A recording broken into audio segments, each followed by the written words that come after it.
আসসালামু আলাইকুম দর্শক, আমি রাসেল ইব্রাহিম।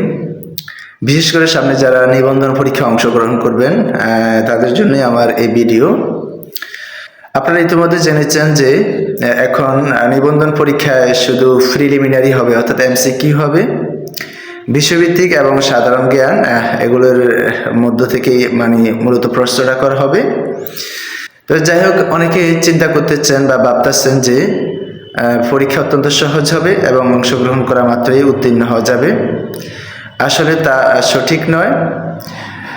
এখন কিন্তু পাশ করব সহজে পাশ করব এই চিন্তা থেকেই বরঞ্চ পরীক্ষাতে আগের চেয়ে বেড়ে যাবে এবং সবার ভিতরে একটা চিন্তা থাকবে যে পরীক্ষাটা তো সহজ হবে, যেহেতু এমসিকিউ ভরাট করব আর হয়ে যাব।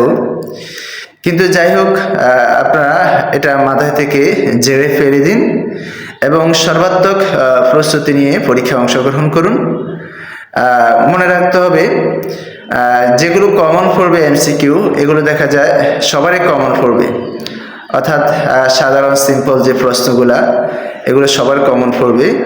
কিন্তু আপনাকে চাকরি পাওয়ার জন্য এখানে অসাধারণ কিছু করতে হবে, অর্থাৎ একটু ভালো নাম্বার পেতে হবে, ভালো সংখ্যক এমসিকিউ ভরাট করতে হবে। এর জন্য আপনাকে সিস্টেমে পড়াশোনা করতে হবে। প্রথমে আপনি আপনার যে বোর্ড বই আছে 9-10-এর বোর্ড বই, পদার্থ রসায়ন বা আপনার যে সাবজেক্ট সেই সাবজেক্ট সংগ্রহ করুন। ইন্টারের বইগুলো সংগ্রহ করুন।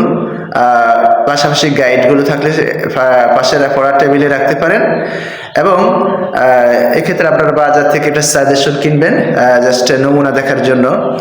যে কোনো একটা সাজেশন কিনবেন। অনেকে আছে এটা কিনবো না সেটা কিনবো, কি কিনবো এটা ভাবতে ভাবতে আর তাদের সাজেশন কিনা হয় না। আপনার বাজার থেকে একটা সাজেশন কিনবেন, সাজেশন অনুসারে তারপর পড়াশোনা শুরু করুন।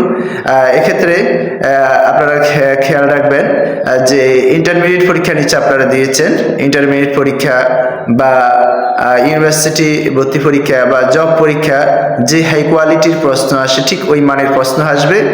এই জন্য আমি বলবো আপনারা সিস্টেমে পড়াশোনা করুন, কৌশল অবলম্বন করে পড়াশোনা করুন, যাতে করে আপনি সর্বোচ্চ সংখ্যক এমসিকিউ ভরাট করতে পারেন এবং আপনি আপনার উপজেলায় সর্বোচ্চ মার্কধারী হতে পারেন।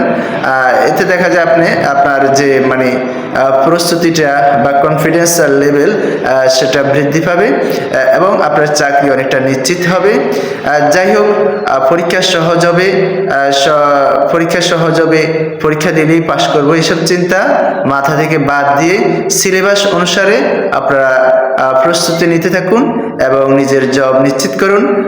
সবাই ভালো থাকুন, সুস্থ থাকুন। আসসালামু আলাইকুম।